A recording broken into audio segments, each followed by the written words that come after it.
YouTube, what is really good? It's your man Ribs from Doing Film Things. Every single week I drop a new video about film photography, so if that's your thing, go ahead and subscribe. So I finally made the move and took the big plunge into 4x5 photography. I went the easy route though. I didn't get one of those crazy rail systems that require all these different pieces. I went and got this. This is my Crown Graphic 4x5 camera. It's basically a press camera, and it was designed in the late 40s into the 50s. And the whole point of it was for journalists and kind of working photographers to have access to a 4x5 camera that delivered very great results and was super easy and quick to use. This camera is basically self-contained, so everything you need is already in the camera, except for a film holder. But other than that, you can control every single operation from here, and it even has a handle, which for 4x5 is pretty hilarious, that you can kind of take this and walk around with it. So it's a beautiful camera, and I'm very, very happy that I got it. I mean, just look at it. Isn't this one of the most beautiful cameras you've ever seen? Let me know in the comments, what camera is more beautiful than this? I dare you to find one. So before we talk any gear and I kind of go through the ins and outs of the camera, let's go out on the field and let me show you some of the images that I've taken with this camera. I hope you're ready for a ride.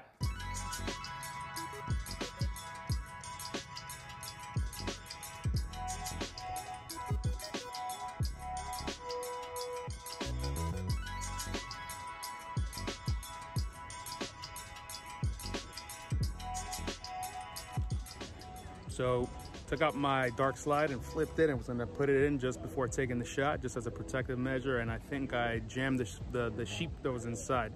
Now I'm pushing it in to try to get it in. It's not going in. I can hear it crunching the film, so pretty sure I fucked this one up. I'm gonna take the shot and then see what happens, see if I can close it. But right now, this right here, you hear that sound?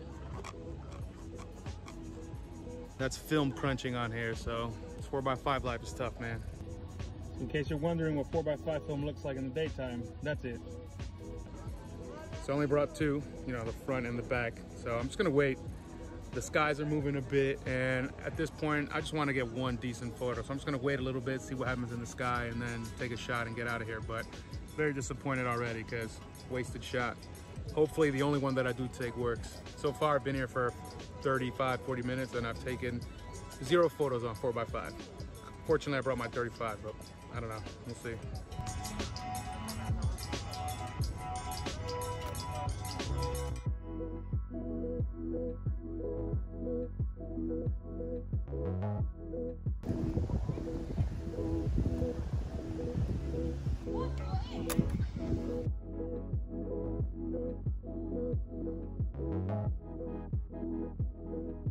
So far, shooting this camera has been quite an experience, let's just say.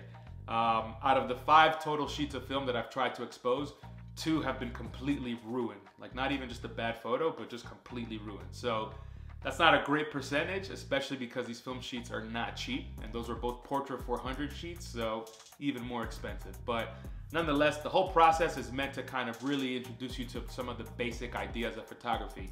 And it's very slow and it's very manual. So if you have big hands, or if you just don't like tinkering with random little things, like maybe 4x5 isn't for you. But if you're looking to really slow down and kind of craft images, as silly as that sounds, 4x5 is definitely the way to go, because it really forces you to pay attention to basically everything. It's forced me to become even more detail oriented, because I don't want to waste film. Of all the shots that I've taken, which I think at this point has been 3 images, my favorite one is actually the portrait that I took not too long ago. It's just classic 4x5, you know, it's a wide image, you get amazing bokeh despite it being a wide image, and it just looks great. Landscape photography with this is also fantastic because of how crazy the detail is, but I don't have a scanner, a flatbed scanner that can scan 4x5, so I've just been taking photos of it with my digital camera. You still get the image obviously, and it looks great on social media, but you don't get that full benefit of that massive negative.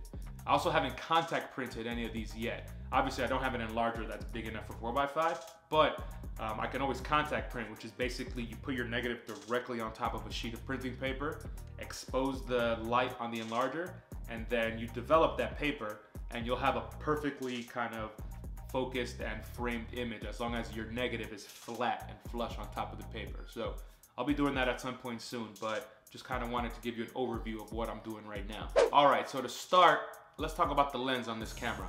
Basically, almost every single operation that you need to take an image with this camera happens on the lens. The lens has your aperture control, shutter speed, and you also trigger the shutter directly from the lens. So everything is there. It makes it very, very simple. The lens board itself also moves, so you can move it up or you can move it down for kind of that like architectural shift effect. Or you can also tilt your lens forward or back, which basically lets you get really crazy depth of field by altering that focal plane. So a lot you can do directly on the lens board here. My lens is a 135mm f4.7 lens.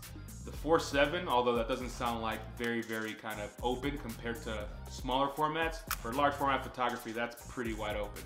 And the 135mm, that actually probably equates to somewhere around 35mm, I believe. It's kind of wide, so it's suited for definitely landscapes, but also some portrait applications as well. But it's definitely not like a very tight in-your-face lens. You do have to get pretty close to your subject if you want to really frame them in, like just kind of around their face or maybe from the shoulders up to the forehead. Speaking of the lens, there's one key operation that everybody needs to know about how to use this camera. And it's basically being able to open the lens aperture in order to focus with your ground glass. So it's very straightforward, honestly. You just have to kind of look it up and figure it out. So to do so, all you need to do is change your shutter speed to bulb. Then you hit the shutter, basically opening it and let's say taking a photo. But then the lens never closes. It remains open, and if you change your aperture, then you can actually make it bigger or smaller. But nonetheless, opening your aperture like that will allow you to then look through the ground glass from behind the camera and see the scene that you're trying to photograph. Then you can set your focus and kind of prepare your shot. At that point, you're basically ready to take an image. However, you then change the shutter speed to one of the other settings, and instantly the lens aperture closes again. And that's important because after you do that, then you can slide in your film holder and remove the dark slide. If you hadn't closed the aperture earlier, then you basically would have exposed your film instantly and of course ruined it because you wouldn't know that that was happening, and you know, the rest is history. So opening the lens and then closing it and then putting in your film and then removing the dark slide is the proper way to proceed through taking an image on this camera. One of the most beautiful and noticeable things about this camera are the actual bellows. So of course, as a 4x5 camera, it has these extending bellows, and on this camera, you know, to use it, you don't have to extend it out all the way. But if you do want to get up close to a subject and maybe do something that's a bit more macro, or maybe exaggerate the bokeh as well, then you can really extend the bellows out by rotating the knobs. And that gets your lens really far away from the focusing plane on the other side. And at that point, you can really get up closer to your subject and get some beautiful macro photography, or beautiful macro style photography, depending on what you're doing. But the bellows are beautiful, and just watching them move in and out is just very interesting. I think, especially because in other film formats, you don't have any bellows at all. Everything's kind of self-contained in a hard shell. So it's just very nice to look at and to operate. So if you go to the back of the camera, that's where you'll see your ground glass. And it's very important part of this process because ultimately there's no other way to really focus on this camera. So you basically have to reveal the image, as I said earlier, by opening up the lens aperture, and then you can look through the ground glass and see exactly what you're about to photograph. Of course, it's going to be backwards and inverted, but that's just kind of part of the fun. And this is slow photography anyway, so you have plenty of time to fidget and figure out what you're trying to do. This camera does have kind of like a shell around the ground glass, which helps darken the ground glass so you can see it better. And of course, you can always buy one of those covers as well that you drape over the camera and behind you as well to help you see better. But looking through the ground glass is such a joy because it's just huge. 4x5 is massive compared to anything you'll see on medium format on 35mm. So looking through that, you just see this big image, and it always looks amazing no matter what you're looking at. Of course, the end photo that you take might not be as good, but if you record the ground glass with your phone, then at least you'll have a nice memory of a really beautiful image coming through the ground glass in the back. The back of the camera is also where you put your film holder. So film holders do not come with the camera, but I purchased some separately on eBay. And I have one that's a reversible kind of double-sided one. So you can put 2 film sheets in the holder, and then you shoot one, take it out, flip it over, put it back in, and then you can shoot another image. Film holders are an absolute necessary accessory when it comes to 4x5. So if you're looking to get a 4x5 camera, either see if it comes with 4x5 film holders or just order some separately while you also order your camera.